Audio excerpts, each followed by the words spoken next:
My fiancé cheated and said I'd never find someone like her. A year later, I'm dating a model who had a crush on me since high school.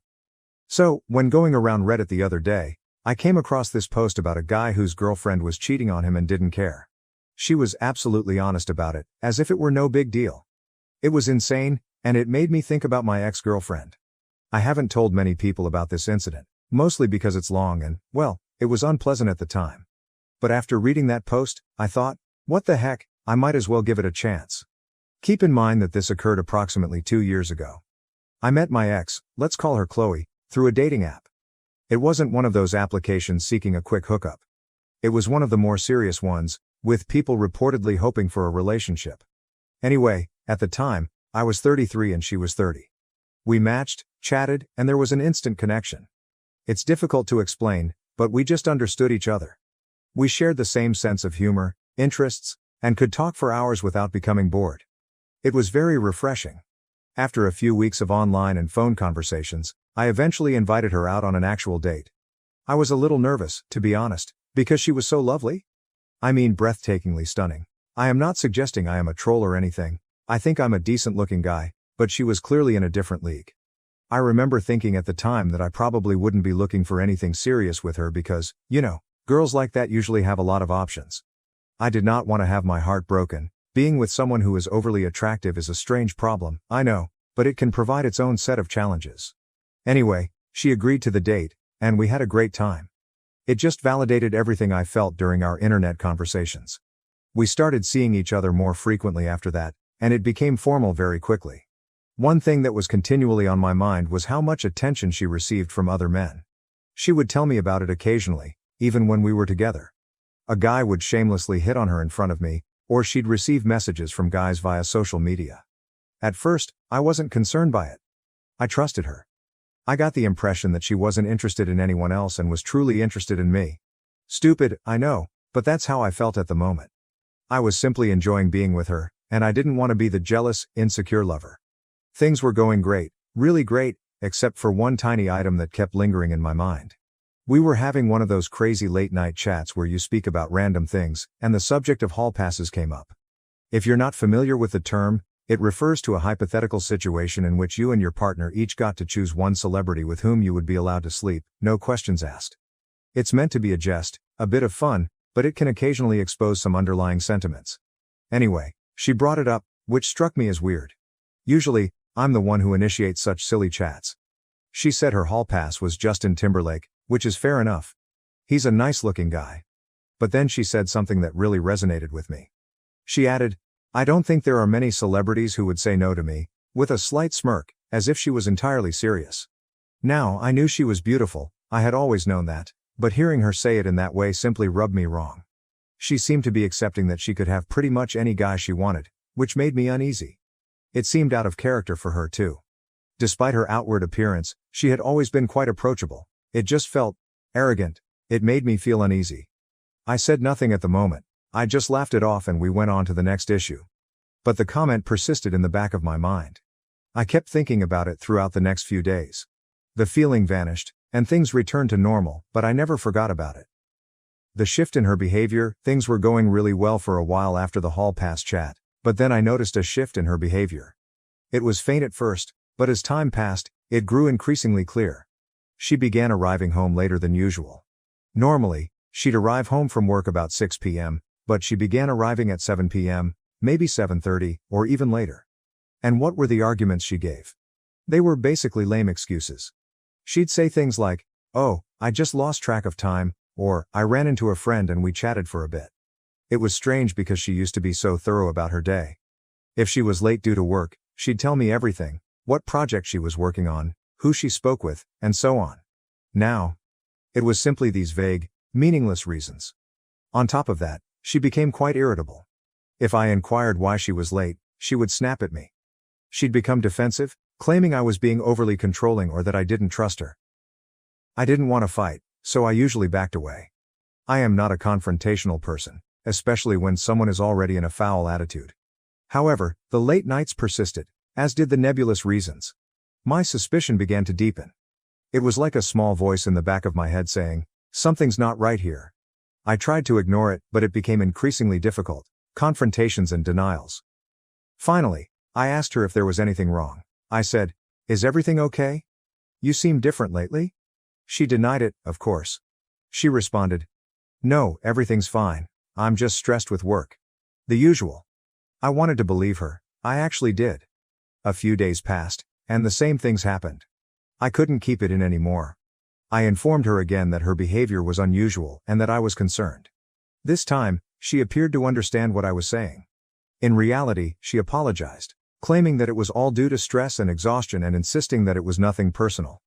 I got what she was saying. But I couldn't get myself to believe it. The fake explanations after that chat, things appeared to improve, at least on the surface. She was more receptive and conversational. When she got home late, she'd tell me stories about what she'd been doing. But they simply felt hollow.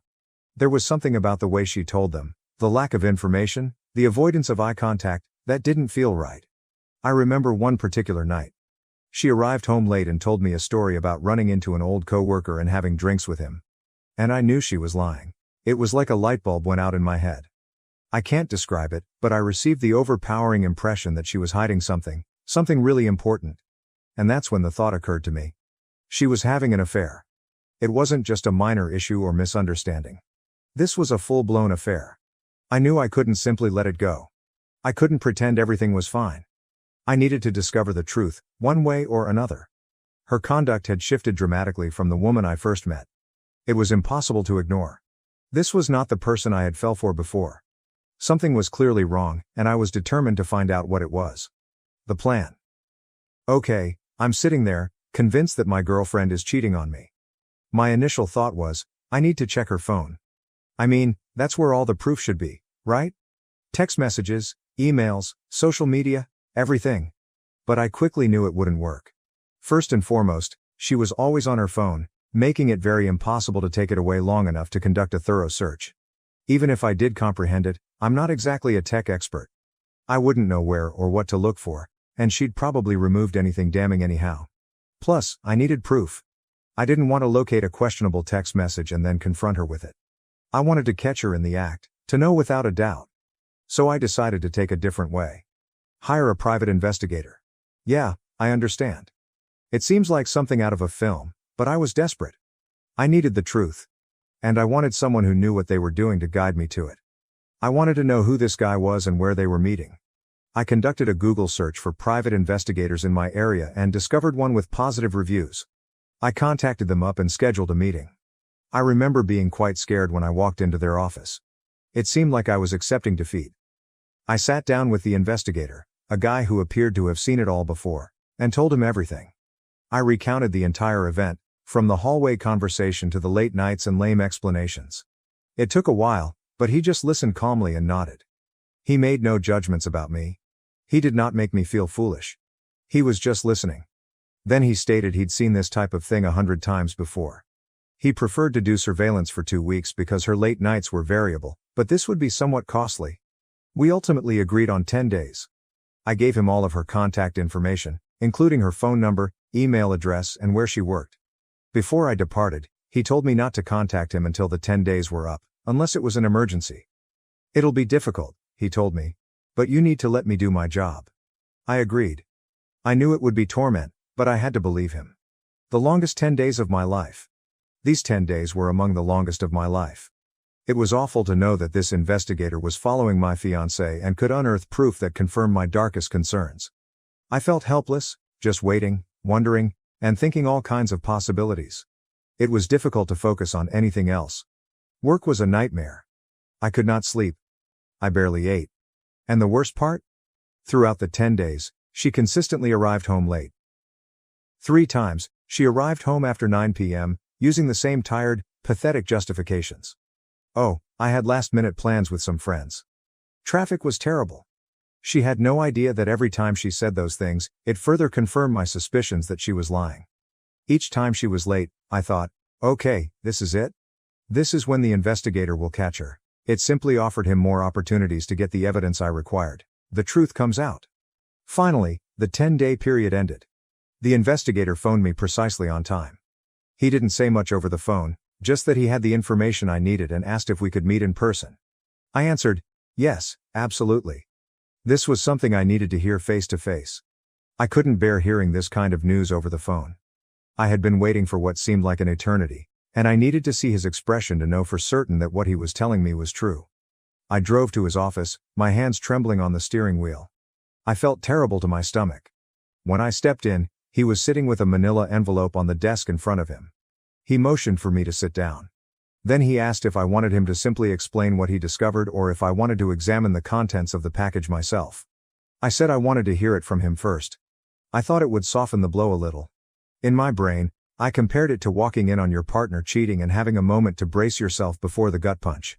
He took a big breath and replied, "Your suspicions were correct." Just like that. There's no avoiding the issue. There's no sugarcoating it.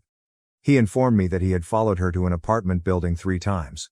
She went in alone and left about 2 hours later, always with the same man. He had obtained the apartment number and the individual's name. Cody. Obviously, I'm changing the name. To be honest, my initial thought was that I wanted to find this Cody person, and let's just say I was not thinking peacefully. But then I realized this wasn't the point. The point was that my girlfriend, the lady I adored, had deceived me. That's what I needed to concentrate on. The investigator slid the envelope across the desk. I opened it. And there they were. Pictures. Photos of her and this Cody guy in front of the apartment building. Embracing, holding hands, kissing, in front of her car. Everything was there, in black and white. Unquestionable proof. I almost lost my mind. I almost broke down right there in his office. It was one thing to suspect something, to have a gut instinct. But seeing it with my own eyes was a very different experience. The visual evidence was very overwhelming. I managed to keep back tears, although it was difficult. It wasn't just the affair, it was the realization that my entire life, the future I had planned with her, was falling in front of me. The confrontation, I wasn't sure what to do next, but I knew I had to get to the bottom of this. I was about to confront her. When I arrived home, I asked her to sit down. I did not yell. I didn't create a scene. I said quietly, "We need to talk." She was aware that something was off. She saw it on my face. She sat down, and I simply lay everything out. I informed her I knew about the affair. I told her I'd hired a private investigator. I informed her that I had proof. Her first emotion was shock. She simply stared at me, her mouth slightly wide. Then she attempted to calm down, to act as if nothing had happened. But I wouldn't have it. I told her what the investigator told me. About the residential building. About Cody. Everything. And she simply sat there. Silent. She did not refute it. She did not apologize. She did not even attempt to explain. She just sat there listening. The more I talked, the angrier I became. Her silence was infuriating. She didn't seem to care, or to be sorry for what she'd done. Finally, I could not take it any longer. I told her I wanted to break up. I responded, "I can't do this anymore, I can't keep playing this song and dance, I'm done." And then, she did something very unexpected. She laughed. She stepped up as if to frighten me and began this full monologue. "You want to leave me?" she inquired. "Are you kidding? So what?" I had a little bit of excitement on the side. It was just physical, it didn't mean anything. I'm a cheater, fair. But where do you think you'll go from here? Do you think you'll ever get someone like me again? Hasn't it been clear to you over the years that I'm out of your league? It was one time, is that what you want to destroy our lives over? She spoke a lot more in that vein, essentially attempting to make me feel lucky. That I should simply be grateful to be with her, even if she cheated. Can you believe it? I was stunned. I knew she was arrogant, I knew she thought well of herself. However, this was a whole new level. This was not a sincere apology. This was hardly the reaction of someone who had been caught and wanted to make amends. This was the response of someone who didn't give a damn. Someone having a genuine F-it attitude. A true crash-out mentality. It seemed as if her ideal scenario was for me to simply accept that she was too good for me, that she would do whatever she pleased, and that I should be content to be along for the trip. She honestly believed I wouldn't have the courage to leave. That's how proud she was of herself. Her comments struck me like a ton of bricks. I'd felt wounded and outraged before, but this was different. This was pure fury. I'd never felt anything like it. I stood up, looked her directly in the eyes, and told her how much I detested her. I don't remember the precise words, but they were along those lines. And then I walked out. I didn't bring a bag. I did not say farewell. I simply stepped out the door. I couldn't bear to be in the same room as her for another second. I felt completely betrayed. It was over. The aftermath, I ended up staying the night in a cheap motel. I couldn't return to the house, not yet. I just needed to be alone and contemplate all that had transpired. I laid there in that uncomfortable bed, staring at the ceiling, rehearsing the confrontation in my mind over and over. I couldn't believe the way she reacted. It was simply unbelievable. The next day, I returned to the house to get some of my belongings. I assumed she would be at work. But she was present. She appeared to have been crying, but she was attempting to play tough, as if nothing was wrong. And then, get this. She had the nerve to reply, "I knew you'd be back," with a smug little grin on her face. As if I had just thrown a small tantrum and crawled back to her. I didn't say anything. I just went inside and grabbed some clothes, toiletries, and other necessities. I knew I couldn't acquire everything at once, but all I wanted was to get out of there as soon as possible. I replied, "I'll be back for the rest of my stuff later." She just stood there staring at me, her face filled with disbelief. As if she couldn't believe I was leaving. She said nothing till I was walking out the door. Then she merely whispered something under her breath, which I didn't catch. And frankly, I didn't mind. I've been trying to understand why she acted the way she did. I'm still having trouble wrapping my head around it. Perhaps she was looking for validation or excitement outside of our relationship. Perhaps she was insecure about becoming older or about our routine. Perhaps she regarded me as a safe, dependable, cuddly husband, but also as someone who she considered beneath her. And perhaps because she had always felt that way, she did not consider the infidelity to be a huge problem. She'd already rationalized it in her mind. Of course, all of this is just me guessing, attempting to make sense of something that does not make sense. The aftermath. After I departed, she began contacting me. The first few messages were mocking and caustic, as if she thought the whole thing was a joke and that I would just run back to her. She definitely believed I was lying. That I would not go through with leaving, but, a few days later, I returned to the house with a friend to retrieve the remainder of my possessions. And she was shocked. She could not believe I was being serious. I believe it was the moment she realized it was truly over. One of her final texts to me read, "I hope you know you'll never find anyone like me again." Seriously? I blocked her after that. I couldn't take it anymore. It was simply too much. Moving on. Okay, let's skip ahead a bit. The whole breakup with Chloe was a shambles, and it took me a bit to get my bearings. But life continues, right? A few months later, I had my 15-year high school reunion. I wasn't sure whether I wanted to go, but a number of my friends persuaded me. It ended up being a great time. It was nice to see all the old faces and meet up with people I hadn't seen in years. Just a really upbeat, enjoyable vibe. And then, there was Veronica. Enter Veronica. Veronica attended my high school class. She was a tall, stunningly beautiful girl. We were cordial and took some classes together, but we were not particularly close. She was one of those girls who was just naturally cool, you know? After high school, she became a model, and a rather successful one at that. I had seen her in some magazines and internet advertisements. If you're into fashion, you may recognize her name. I hadn't spoken to her in at least 7 years, possibly more. So I'm at the reunion, having a nice time, when I realize that Veronica isn't present. However, her best friend from high school was. They were still really close, which I thought was fantastic. It demonstrated that Veronica had not changed much despite her success. I went over to see her friend just to say hello and catch up. We were talking, and she kept a wide smile on her face the entire time. When I named Veronica, her smile grew even wider. She made a face and continued, "I know she's going to kill me for telling you this, but, you know she's always had a crush on you?" I just chuckled. I mean, come on. Veronica, a successful model, have a crush on me? It appeared utterly ludicrous. Even in high school, we didn't run in the same circles. We were friendly, but not more. There was no way. Also, becoming a model now? There's no chance. It was flattering, of course, to think that someone like her would find me beautiful. But I assumed that was just a high school event that she'd long forgotten about. I told her buddy that I didn't think Veronica remembered me, but she insisted. She explained that Veronica had requested her to check me out at the reunion to see if I still looked as nice as I did in high school. And then she continued. "She's still into you, so if you're single and you're not scared of girls with baggage, you might as well give it a shot." I spent the remainder of the night reflecting on the talk. It was all so unexpected.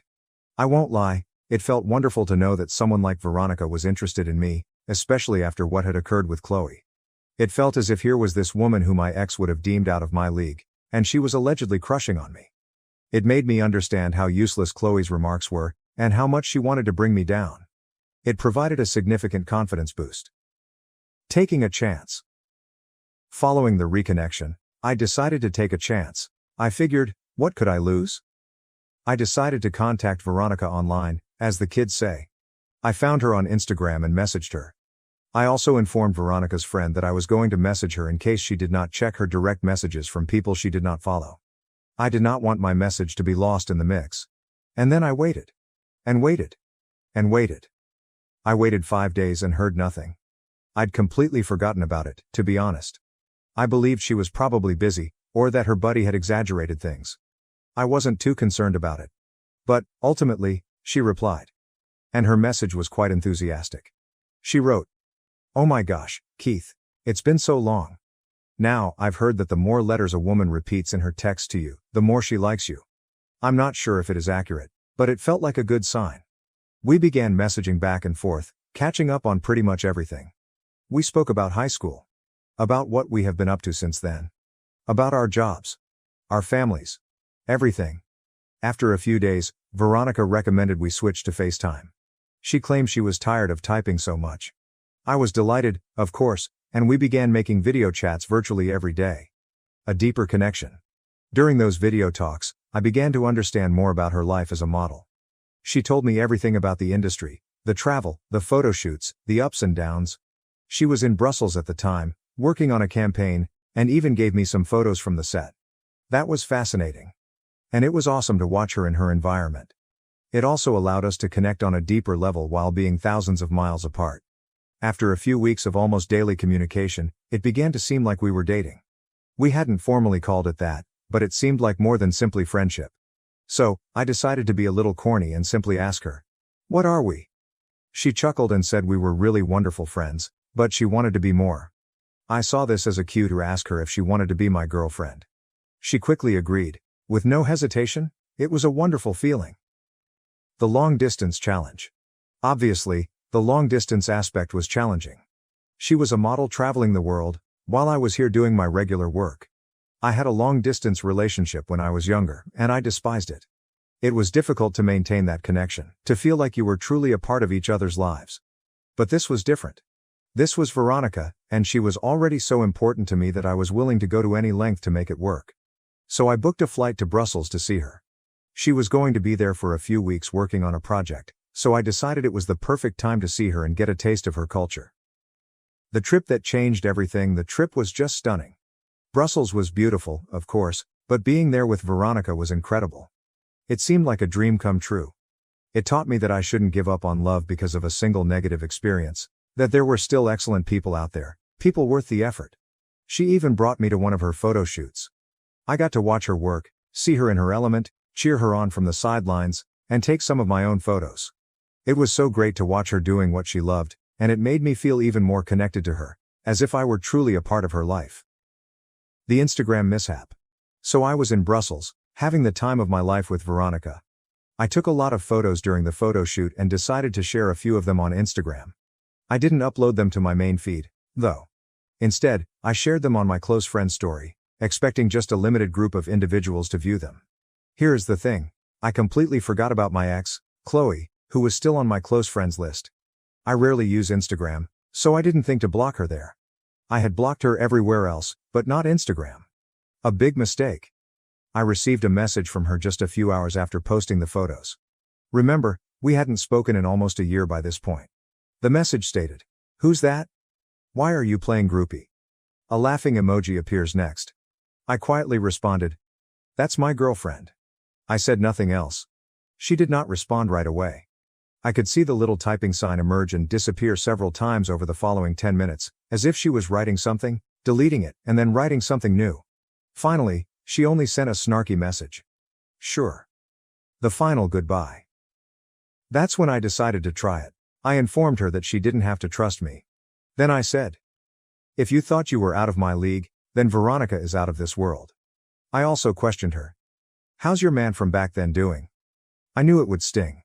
She read the message, but did not respond. And then I blocked her on Instagram. I realize it was probably petty of me to say those things. But really?